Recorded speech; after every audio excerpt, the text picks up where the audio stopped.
Bonjour. Alors, il me fait plaisir de vous présenter le volet descriptif d'une partie des usagers du CRDI-TED, des CRDI-TED plutôt. Donc, c'est un profil sociodémographique et clinique des personnes aînées présentant une déficience intellectuelle. Grâce au système CIPAD. Est-ce que vous connaissez le système CIPAD? C'est implanté depuis 2008, donc la plupart d'entre vous, je comprends que vous le connaissez.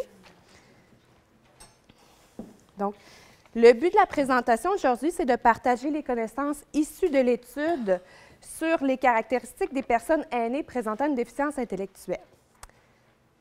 Ce projet fut d'abord initié par le Comité de planification et de coordination des activités de recherche qui regroupe le CRDI-TED-MCQ-IU, le CRDI de Québec et de Chaudière-Appalaches. Ce travail est rendu possible grâce au soutien financier précieux du Centre de réadaptation en déficience intellectuelle et en troubles envahissants du développement de de Mauricie et Centre du Québec, Institut universitaire, ainsi que l'appui de la Fédération québécoise des centres de réadaptation en déficience intellectuelle et troubles envahissants du développement, et ainsi qu'à la collaboration des CRDI-TED qui ont accepté généreusement de nous acheminer leurs données sur le profil des aînés présentant une déficience intellectuelle. Donc, l'objectif aujourd'hui de la recherche, était de synthétiser et d'analyser les informations sur les personnes aînées qui présentent une déficience intellectuelle à partir des données du système d'information pour personnes ayant une déficience.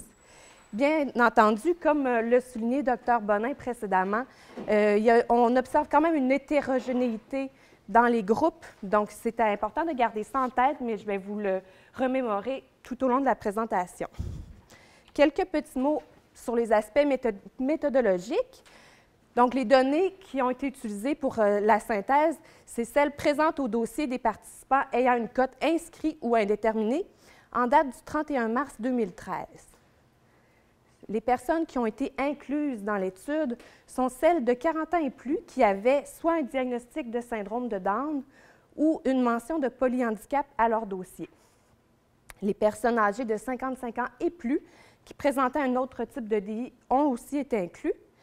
Puis, ces informations-là ont été fournies à l'équipe de recherche via les pilotes CIPAD de chaque centre participant. Donc, concernant les centres participants, 14 CRDI TED ont participé à l'étude. Bien sûr, il y a plusieurs limites associées, entre autres, aux études multicentriques, mais aussi sur les données disponibles. Donc, certaines variables n'étaient pas disponibles pour certains centres. C'est le cas des données pour le sous-groupe de participants ayant un diagnostic de polyhandicap, qui était disponible uniquement pour le CRDI-TED-MCQ. Certaines données concernant l'identification des participants ayant un syndrome de Down n'étaient pas non plus disponibles pour certains centres. Donc, il n'a pas été possible d'établir les caractéristiques de ce sous-groupe.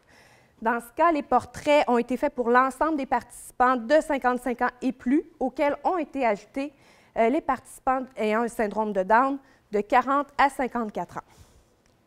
Plusieurs centres n'ont transféré que les données de leurs participants ayant un syndrome de Down, et ça de façon partielle.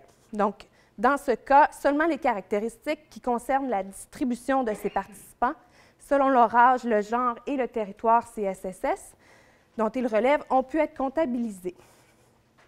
Et enfin, un centre n'avait pas accès aux données CIPAD et nous a transféré des données, mais concernant le nombre de personnes DI aînées uniquement. Pour poursuivre, voici un tableau qui vous résume les catégories d'informations qui ont été acheminées et en fonction des centres qui ont participé. Donc, ce tableau pourra être aussi repéré dans le rapport final qui a été établi par Pierre Nolin, Nadia Louardini, excusez-moi, j'ai oublié de vous mentionner d'emblée, et Marie-Hélène Guilbeault, donc moi, et Caroline Girard. Donc, les catégories sous lesquelles ont été synthétisées l'information sont les suivantes: la population à l'étude, les diagnostics, la répartition de ces personnes, les personnes aînées et leur type de milieu de vie, la répartition des personnes aînées ayant une déficience intellectuelle selon les services, disciplines offerts par les CRDI-TED, et les personnes aînées et leurs personnes liées. Donc, à la suite de ces catégories, je vous parlerai de conclusions et de recommandations qui ont été formées par l'équipe de recherche. Donc, la population à l'étude. Donc, les personnes aînées, en moyenne, peuvent représenter le quart de la population totale desservie par les CRDI-TED. Donc, plus précisément, le plus petit nombre de personnes aînées est associé au pavillon du parc avec un total de 122 personnes aînées. Et le plus grand nombre est au CRDI-TED-MCQ-IU avec un total de 522 personnes. La moyenne de personnes aînées pour l'ensemble des CRDI est de 319. Il y a une différence de proportion entre les centres participants. Par exemple, le nombre de personnes aînées représente 12 % au pavillon du parc et au centre de réadaptation La Myriade, jusqu'à 72 % au CSSS de Charlevoix. Et la moyenne des personnes aînées pour l'ensemble des centres participants est de 24,87 %. Cette donnée était disponible pour 8 centres.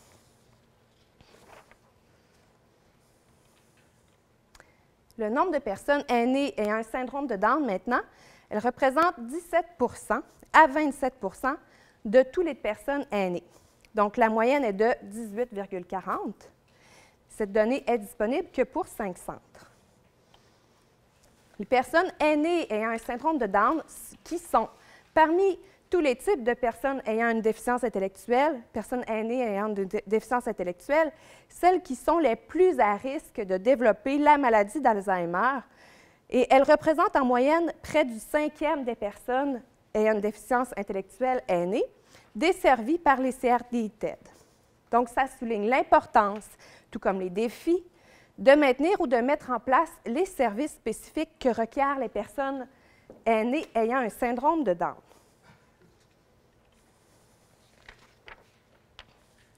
Maintenant, la section suivante portera sur les diagnostics selon la Classification internationale des maladies, ou la CIM. Donc, un même participant pouvait avoir plus d'un diagnostic dans son dossier et plusieurs diagnostics renvoient à des catégories selon la sévérité de la déficience intellectuelle, légère, modérée, profonde, sévère ou sans précision. D'autres sont plus précis en regard du type de pathologie, par exemple l'encéphalopathie, l'hydrocéphalie ou le syndrome de Down. Toutefois, dans le cadre de la présente étude, un seul diagnostic a été conservé. Donc, c'est-à-dire que celui qui avait le plus de précision sur la nature du trouble, par exemple DI légère ou hydrocéphalie, le diagnostic d'hydrocéphalie a été conservé. Il faut noter ici que les analyses concernant le diagnostic n'ont pas été réalisées pour tous les CRDI-TED, donc, car il y avait souvent trop de données manquantes dans les fichiers qui ont été reçus. Donc, en moyenne, on constate que les participants ont au moins un diagnostic, soit en moyenne 80,07 % des participants. Plusieurs ont 2 diagnostics, soit en moyenne 15,40 % des participants, et très peu de participants ont plus de 2 diagnostics. Par contre, certains peuvent en avoir jusqu'à 7. Donc, c'est encore une fois très variable. Ces informations étaient disponibles pour 6 centres. Ce qu'on retrouve en termes de diagnostic, on note que la majorité présente un diagnostic de déficience intellectuelle, mais sans précision. Ensuite vient la déficience intellectuelle modérée, suivie de légère, sévère, profonde et de syndrome de Down. Toutes ces informations étaient disponibles pour 6 centres, à l'exception de la dernière, le syndrome de Down, qui ne repose que sur 5 centres. Donc, il existe, mais de façon peu fréquente chez les participants, plusieurs diagnostics d'autre nature. La variété des diagnostics s'observe également entre les différents CRDI-TED participants. si vous voulez avoir plus d'informations détaillées, référez-vous au rapport qui suivra, le rapport final. Donc, merci, c'est gentil ça. Avec plaisir. Parfait.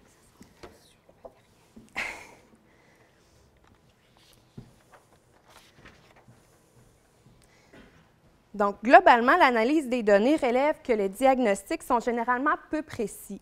En regard des possibilités que permet le système de classification internationale des maladies, la CIM.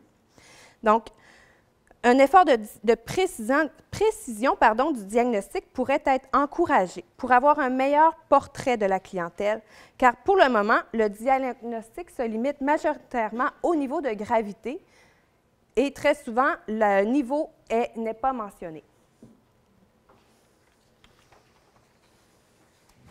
Donc, cette section vise à présenter la distribution des personnes aînées présentant une déficience intellectuelle selon leur territoire CSSS couvert par les différents CRDI-TED participants. Lorsque l'information concernant le diagnostic des participants était disponible, les résultats sont présentés en séparant les participants ayant un syndrome de Down des autres types de déficiences intellectuelles. Donc, dans l'ensemble, on observe que les clientèles ne sont pas réparties uniformément dans les différents territoires de CSSS d'un même CRDI-TED.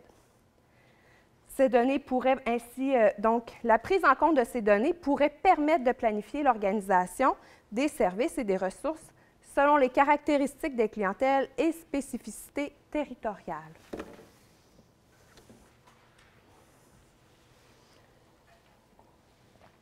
Voici un exemple de tableau descriptif que vous pourrez retrouver dans le rapport. Pour cet exemple, j'ai pris celui du Bas-Saint-Laurent.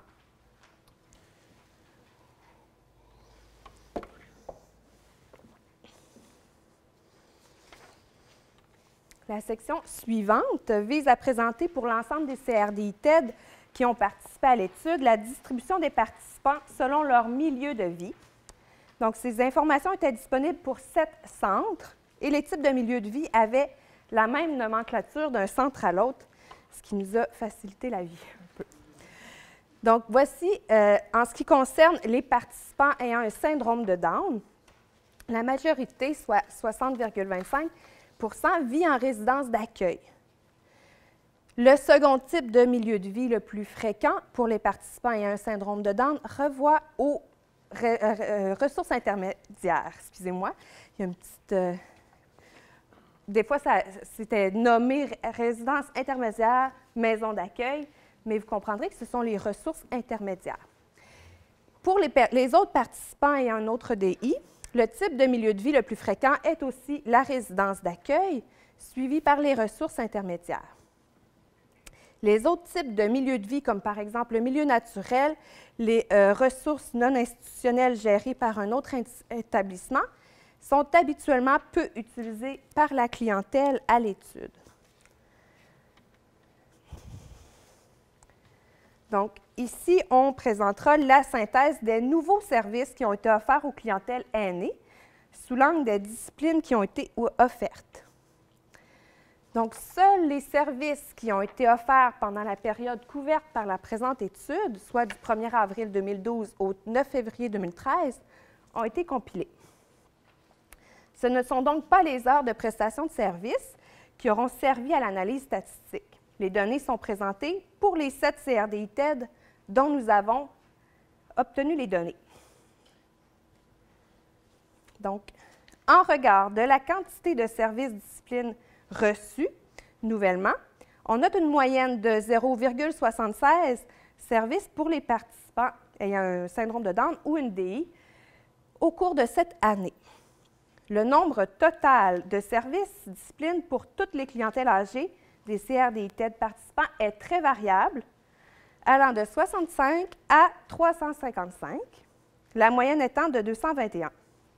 Le total moyen de services disciplines offerts au cours de cette année par les CRDI-TED de l'étude qui ont participé aux participants présentant un syndrome de Down représente 28 % de tous les services disciplines offerts. Cela représente en moyenne 87 de tous les services disciplines offerts aux participants ayant un autre type de DI. Donc, environ les 2/3 de services disciplines sont donc offerts aux participants ayant un autre type de DI que le syndrome de Down. C'est très statistique, on pourrait dire descriptif dans le détail. La quantité de services, maintenant, offerts à un même participant est aussi très variable, cela allant de 0 à 27. Donc, des différences sont notées sur ce plan selon les différents CRDI-TED.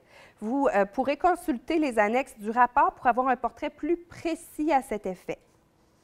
Enfin, on note que des proportions importantes de participants n'ont pas reçu de nouveaux services disciplines au cours de cette période. En effet, en moyenne, pour les 7 centres pour lesquels nous avions les données, 63 des participants présentant un syndrome de Down et 57,2 des participants âgés ayant un autre diagnostic de déficience intellectuelle ont un score de 0, nouveau service discipline.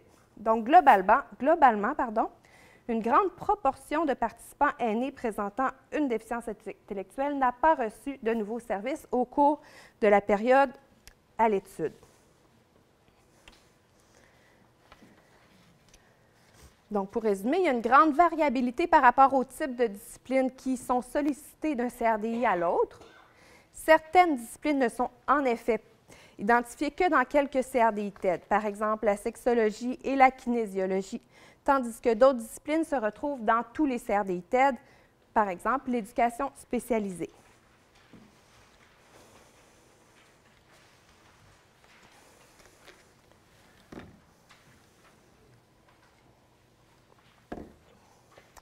En moyenne, les disciplines les plus fréquemment sollicitées pour les participants ayant un syndrome de Down sont l'éducation spécialisée et l'intégration communautaire. Ce seront aussi ces disciplines qui seront le plus fréquemment sollicitées pour les autres types de déficiences intellectuelles. Juste revenir ici pour noter que les données sont très variables d'un centre à l'autre. Donc, certaines disciplines qui étaient plus fréquentes que l'éducation spécialisée et l'intégration communautaire passent ici inaperçues dans la synthèse de données. Mais référez-vous aux annexes du rapport pour avoir les spécificités de chaque centre. Donc, cette section s'intéresse au réseau social des personnes aînées présentant une déficience intellectuelle, plus spécifiquement aux personnes qu'on dénomme liens. Pour qu'une personne lien puisse être conservée dans le traitement des données, il fallait qu'elle soit identifiée dans le système CIPAD comme étant une personne significative pour les participants.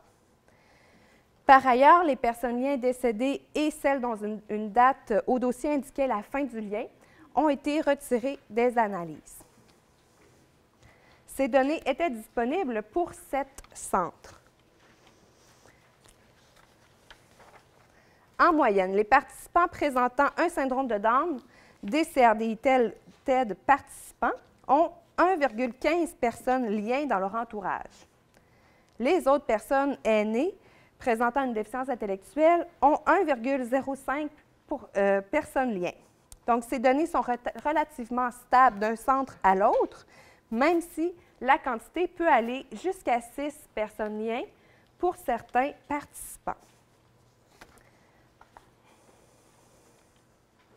Par ailleurs, on constate en moyenne que 38,5 des personnes présentant un syndrome de Down et 38,40 des personnes ayant un autre type de DI n'ont aucune personne lien dans leur entourage.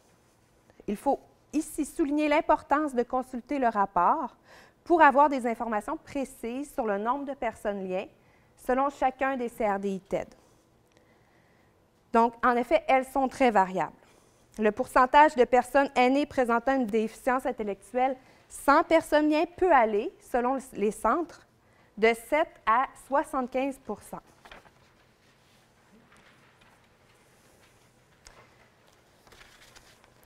Enfin, en regard du type de personnes lien, l'analyse des données permet de constater que la grande majorité implique une sœur ou un frère. Pour les personnes présentant un syndrome de Down, ce type de lien représente en moyenne 50,25 % de tous les types de personnes liens. Et pour les personnes aînées présentant d'autres types de déficiences intellectuelles, les sœurs et les frères représentent 54,60 % de l'ensemble des personnes liens. Donc, en plus d'être assez semblable selon le type de diagnostic, ce portrait est également constant entre les différents CRDI-TED pour lesquels nous avions ces données. Donc, ce réseau social semble plutôt fragile si l'on tient compte que du nombre de personnes liens. Par ailleurs, il faut souligner une chute importante du nombre de personnes liens à partir de 55 ans pour les participants ayant un syndrome de Down et à partir de 65 ans pour les participants ayant un autre type de déficience intellectuelle. Cela soulève donc l'importance de tenir compte de cette composante dans l'orientation des services et des ressources en matière de milieu de vie auprès de personnes vieillissantes présentant une déficience intellectuelle et devenant ainsi plus dépendantes du système de santé. Donc, la dernière section proposera des conclusions sous forme de faits saillants. Alors, les personnes aînées présentant une déficience intellectuelle, les personnes ayant un syndrome de Down ou celles étant polyhandicapées de 40 ans et plus, ainsi que les personnes ayant un autre type de DI de 55 ans et plus, représentent autour du quart de la population des CRDI-TED. Il y a généralement autant d'hommes que de femmes. Cela les rend comparables en matière de représentativité par rapport aux populations plus jeunes et souligne les défis à relever pour maintenir et développer les services spécifiques que requièrent ces personnes.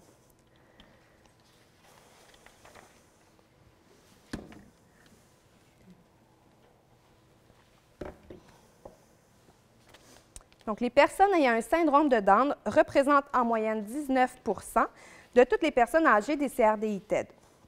De plus, la majorité de celles-ci, soit 73 %, a moins de 55 ans, en raison du risque élevé de développer la maladie d'Alzheimer chez cette clientèle. Cela soulève l'importance de maintenir ou de mettre en place les services que nécessite spécifiquement cette clientèle. En regard du diagnostic, maintenant, selon la CIM, la majorité des participants a un ou deux diagnostics à son dossier. Toutefois, la grande majorité des diagnostics portent sur le niveau de gravité de la déficience intellectuelle, soit de légère à sévère, quoique la mention d'une déficience intellectuelle sans précision soit la plus fréquente. Il y aurait lieu d'améliorer cette situation afin d'avoir un portrait plus adéquat des caractéristiques cliniques de cette clientèle. En regard des territoires des CSCSS, maintenant, qui sont couverts par les différents CRDI-TED, on note une distribution non homogène de la clientèle aînée présentant une déficience intellectuelle en général, et aussi spécifiquement pour les personnes ayant un syndrome de Down. Il s'agit d'un élément dont il faut tenir compte pour le déploiement des ressources. Donc, la majorité des personnes aînées ayant une déficience intellectuelle vit en résidence d'accueil ou en ressources de type intermédiaire. Ces données peuvent servir d'indication dans l'orientation des services, principalement en regard des mouvements vers d'autres types de milieux de vie, les centres de soins longue durée, par exemple, qui pourraient survenir avec l'avancement en âge et l'apparition de nouveaux besoins liés au vieillissement.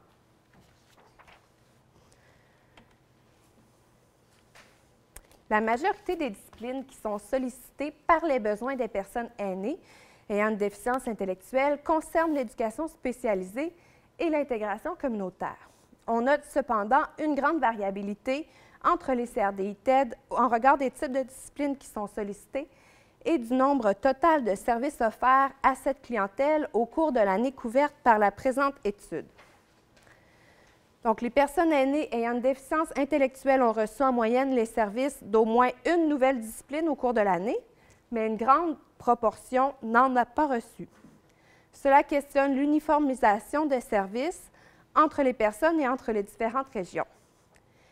Il faut ici souligner la prudence dans la généralisation de ces données et retourner à chaque centre pour mieux comprendre les composantes sous-jacentes à l'offre de services. Maintenant, en regard du réseau social des personnes aînées présentant une déficience intellectuelle, on constate qu'il est plutôt restreint, puisque la moyenne des personnes liens significatives se situe à une personne et que plusieurs participants n'en ont pas. Donc, ces personnes liens significatives sont majoritairement des membres de la fratrie. On note par ailleurs une baisse des personnes liens significatives à partir de 55 ans pour les participants ayant un syndrome de Down et à partir de 65 ans pour les personnes ayant un autre type de déficience intellectuelle. Tout ça suggère une augmentation du niveau de dépendance de cette clientèle aux ressources du système de la santé avec l'avancement en âge. 3 recommandations seront proposées par les chercheurs dans le rapport de Nolin, Louardini, Guilbeault-Pinel et Girard. D'une part, il semble important de maintenir et de favoriser la mise en commun des connaissances, expertise, programmation et procédures qui sont développées pour les personnes aînées ayant une déficience intellectuelle, parfois localement, afin d'en faire bénéficier l'ensemble des CRDI-TED et de créer une synergie autour de cette problématique. D'autre part, il semble opportun de mettre en place une équipe multidisciplinaire spécialisée sur la problématique du vieillissement des personnes ayant une déficience intellectuelle, du fait que les besoins de cette clientèle sont souvent ponctuels pour une région donnée. Cette équipe pourrait avoir un mandat de consultation, comme par exemple une équipe volante, intra-régionale, mais idéalement aussi interrégionale. Enfin, il importe que chaque centre qui offre des services aux personnes ayant une déficience intellectuelle poursuive l'utilisation du CIPAD, et ce, de façon harmonisée entre les centres, afin de poursuivre des travaux de recherche de cette nature. Il semblerait qu'une équipe formée par des membres de la Fédération des CRDI-TED du Québec permettra de mieux utiliser le CIPAD dans l'avenir. Alors, je vous remercie pour votre écoute et puis je reste disponible pour les questions après la présentation de Mme Louardini. Merci.